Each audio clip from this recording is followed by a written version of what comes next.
शिव की खोज में एक बालक। हर हर महादेव। नमस्कार दोस्तों, मैं हूं चेतन सोनी और आप देख रहे हैं भक्ति से कला तक। पिछले अध्याय में मैंने आपको मां सरस्वती के मुकुट से जुड़ी एक घटना सुनाई थी। आज मैं अपने जीवन यात्रा का वो अध्याय साझा करना चाहता हूं जहां से मेरी शिव भक्ति की शुरुआत हुई। लेकिन इस अध्याय को शुरू करने से पहले मैं आपको अपने जन्म से जुड़ी एक ऐसी बात बताना चाहता हूं जिसे मैं आज भी महादेव की विशेष कृपा मानता हूं। मेरे जन्म से पहले मेरे घर में केवल बहनें थीं। मेरे माता पिता एक पुत्र की इच्छा रखते थे, लेकिन उन्होंने अपनी इस इच्छा को भगवान शिव के चरणों में समर्पित कर दिया। उस समय हम असम के गुवाहाटी शहर में रहते थे। वहाँ ब्रह्मपुत्र नदी के किनारे स्थित एक प्राचीन और पवित्र शिवालय है, शुक्लेश्वर महादेव मंदिर। मेरी माताजी और पिताजी दोनों भगवान शिव के बहुत बड़े भक्त थे। मेरी माताजी ने पुत्र प्राप्ति की कामना से कई महीनों तक कठोर सोमवार व्रत किए। वे नियमित रूप से शुक्लेश्वर महादेव मंदिर जाया करती थीं। मेरे पिताजी भी उनके साथ भगवान शिव की आराधना करते थे। दोनों पूरे विश्वास और श्रद्धा के साथ महादेव से प्रार्थना करते थे। फिर एक दिन मेरे जन्म से पहले मेरे पिताजी को एक अद्भुत सपना आया। उन्होंने देखा कि वे किसी ऊंचे पर्वत पर स्थित एक प्राचीन शिव मंदिर में पहुंचे हैं। वहां वे बड़े श्रद्धा भाव से भगवान शिव का जलाभिषेक कर रहे हैं। मंदिर का वातावरण अत्यंत दिव्य था। चारों ओर शांति थी। अभिषेक पूर्ण करने के बाद जैसे ही उन्होंने मंदिर की घंटी बजाई, उसी क्षण उनकी नींद खुल रही। नींद खुलते ही किसी ने आकर उनसे कहा, बधाई हो, आपको पुत्र हुआ है। और सबसे अद्भुत बात यह है कि मेरा जन्म भी सोमवार के दिन हुआ। जब मैं ये सब सुनता हूं तो मन में यही भावना आती है कि शायद महादेव की कृपा मेरे जीवन पर जन्म से पहले ही बरस चुकी थी। शायद मेरी माँ के व्रत, मेरे पिता की श्रद्धा और शुक्लेश्वर महादेव के चरणों में की गई प्रार्थनाओं का ही परिणाम था कि मेरा जन्म हुआ। और शायद इसी कारण बचपन से ही मेरा मन अनायास भगवान शिव की ओर आकर्षित होता चला गया। समय बीतता गया और जैसे जैसे मैं बड़ा होने लगा, मेरे भीतर शिव भक्ति का भाव भी बढ़ता गया। उस समय मेरी उम्र लगभग 7 या 8 वर्ष रही होगी। जिस उम्र में बच्चे खेल कूद और शरारतों में व्यस्त रहते हैं, उस उम्र में मेरे मन में केवल एक ही प्रश्न उठता था, महादेव कहाँ मिलेंगे? मेरा पढ़ाई में मन नहीं लगता था। स्कूल जाता जरूर था, लेकिन मेरा मन कहीं और ही रहता था। मेरे मन में हर समय ओम नमः शिवाय का नाम चलता रहता था। मंदिर की घंटियों की आवाज, अगरबत्ती की सुगंध और शिव मंदिर का वातावरण मुझे अपनी ओर खींच लेता था। धीरे धीरे मेरा प्रेम शिवलिंग के प्रति इतना बढ़ गया कि मैं जहां भी शिवलिंग देखता, उसे देर तक निहारता रहता।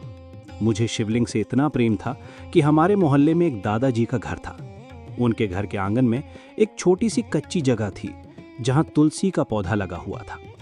जब भी मैं वहां जाता, दूसरे बच्चों की तरह खेलता नहीं था। मैं उस मिट्टी में बैठ जाता और मिट्टी से शिवलिंग बनाना शुरू कर देता। घंटों तक शिवलिंग बनाता रहता। एक बनाता, फिर दूसरा बनाता, फिर उसे और सुंदर बनाने की कोशिश करता। मुझे ऐसा लगता था कि मैं स्वयं महादेव के लिए शिवलिंग बना रहा हूँ। दादी जी मुझे डांटती थीं क्योंकि उनका आंगन मिट्टी से गंदा हो जाता था, लेकिन मुझे किसी की परवाह नहीं होती थी, क्योंकि उस समय मेरे लिए वही मेरी पूजा थी, वही मेरा खेल था, वही मेरा आनंद था। धीरे धीरे ये प्रेम और बढ़ता गया। यदि मैं किसी रिश्तेदार या परिचित के घर जाता और वहां कोई छोटा शिवलिंग देख लेता, तो मेरा मन उसी में अटक जाता। कई बार ऐसा भी हुआ कि मैं वो शिवलिंग चुपचाप उठाकर अपने घर ले आया। उस समय मेरे मन में चोरी करने का भाव नहीं था। मुझे बस इतना लगता था कि महादेव मेरे साथ घर चले। मैं चाहता था कि शिवलिंग हर समय मेरे पास रहे ताकि मैं उनकी पूजा कर सकूं। जब मम्मी को ये बात पता चलती तो वे बहुत नाराज होती थी। वे मुझे डांटती थीं और समझाती थीं कि ऐसा नहीं करना चाहिए, लेकिन उस समय मेरा बाल मन ये बात समझ नहीं पाता था। मुझे केवल इतना समझ आता था कि मुझे महादेव से बहुत प्रेम है। पता नहीं क्यों मेरा मन हर समय शिव और शिवलिंग की ओर ही आकर्षित रहता था। इसी बीच मैंने कहीं सुन रखा था कि भगवान शिव शमशान में निवास करते हैं। वे भस्म प्रिय हैं, वे वैराग्य के देवता हैं। बस फिर क्या था, मेरे मन ने मान लिया कि यदि महादेव को खोजना है तो शमशान जाना होगा। उसके बाद कई बार ऐसा हुआ कि मैं स्कूल जाने के लिए घर से निकला और सीधे शमशान घाट पहुंच गया। आज भी सोचता हूं तो आश्चर्य होता है कि एक छोटा सा बच्चा शमशान में जाने से कैसे नहीं डरता था। लेकिन सच कहूं तो उस समय मुझे बिल्कुल डर नहीं लगता था। जहां दूसरे लोग भय देखते थे, वहां मुझे शांति दिखाई देती थी। जहां लोग मृत्यु देखते थे, वहां मुझे महादेव का निवास दिखाई देता था। मैं किसी कोने में बैठ जाता और घंटों तक वहाँ का वातावरण महसूस करता रहता। मुझे लगता था कि संसार का सारा शोर वहाँ आकर समाप्त हो जाता है। मन कहता था, यदि शिव कहीं है तो शायद यहीं है। शमशान की भस्म को मैं बड़े श्रद्धा भाव से उठाता, पहले उसे शिवलिंग पर अर्पित करता और फिर अपने मस्तक पर तिलक लगाता। मुझे नियमों का ज्ञान नहीं था, मुझे शास्त्रों की जानकारी नहीं थी। मैं केवल एक छोटा सा बालक था जो अपने भगवान को खोज रहा था। कई बार मैं शिवलिंग के सामने बैठकर उनसे बातें भी करता था। मैं पूछता था, महादेव, आप कहाँ रहते हो? क्या आप मेरी बातें सुन रहे हो? क्या आप मुझे कभी मिलोगे? मुझे लगता था कि वे मेरी हर बात सुन रहे हैं। धीरे धीरे लोगों को ये सब पता चल गया। किसी ने मेरी माताजी को बताया कि उनका बेटा स्कूल जाने के बजाय शमशान में बैठा रहता है। ये सुनकर मेरी माँ बहुत घबरा गईं। जब मैं घर पहुंचा तो उन्होंने मुझसे पूछा। मैंने सच सच सब बता दिया। उस दिन मुझे बहुत डांट पड़ी। माँ रोई भी, नाराज भी हुई और मेरी पिटाई भी हुई। घर के अन्य लोग भी परेशान थे। कई लोगों ने मेरा मजाक भी बनाया। कुछ लोगों ने मुझे अजीब कहा, कुछ लोगों ने मुझे पागल तक कहा। लेकिन मेरे मन में किसी के लिए कोई शिकायत नहीं थी, क्योंकि मैं स्वयं भी नहीं समझ पा रहा था कि मुझे ऐसा करने की प्रेरणा कहाँ से मिल रही थी। मैं केवल इतना जानता था कि जब मैं ओम नमः शिवाय का नाम लेता था तब मेरे मन को शांति मिलती थी। जब मैं शिवलिंग के सामने बैठता था तब मुझे अपनापन महसूस होता था, और जब मैं महादेव को याद करता था तब ऐसा लगता था जैसे कोई अदृश्य शक्ति हर समय मेरे साथ है। समय बीतता गया, उम्र बढ़ी, समझ बढ़ी, लेकिन महादेव के प्रति प्रेम कभी कम नहीं हुआ। आज जब पीछे मुड़कर देखता हूं तो मुझे लगता है कि ये सब केवल बचपन की जिद नहीं थी, ये मेरे जीवन की आध्यात्मिक यात्रा की शुरुआत थी। एक बालक की अपने आराध्य को खोजने की सच्ची कोशिश थी। आज भी जब मैं कोई चित्र बनाता हूँ, जब मैं भक्ति में बैठता हूँ, जब मैं ओम नमः शिवाय का जप करता हूँ, तब मुझे वो छोटा सा बालक याद आता है जो मिट्टी में शिवलिंग बनाता था, उन्हें अपने घर ले आता था और शमशान में बैठकर महादेव को खोजता था।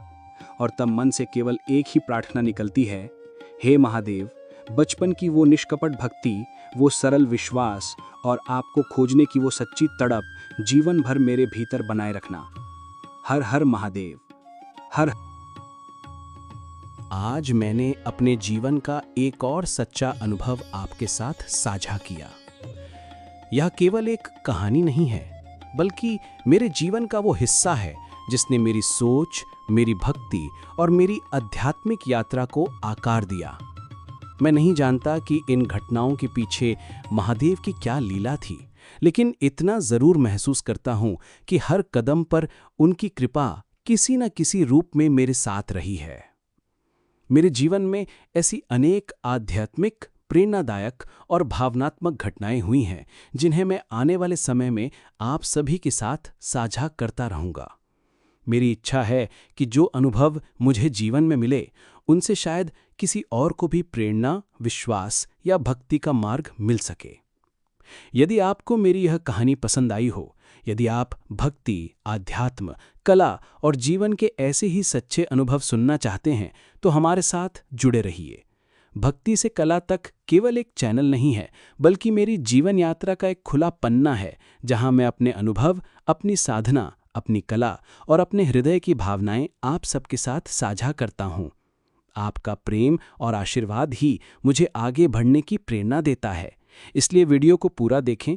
यदि अच्छा लगे तो इसे अपने मित्रों और परिवार के साथ साझा करें। चैनल को लाइक, शेयर और सब्सक्राइब करना न भूलें। आने वाले अध्यायों में हम साथ मिलकर भक्ति, आध्यात्म और जीवन के उन अनदेखे रास्तों पर चलेंगे जहां हर मोड़ पर कोई नई सीख और नया अनुभव हमारा इंतजार कर रहा है। तब तक के लिए मुझे अनुमति दीजिए। जय मां सरस्वती, हर हर महादेव। आज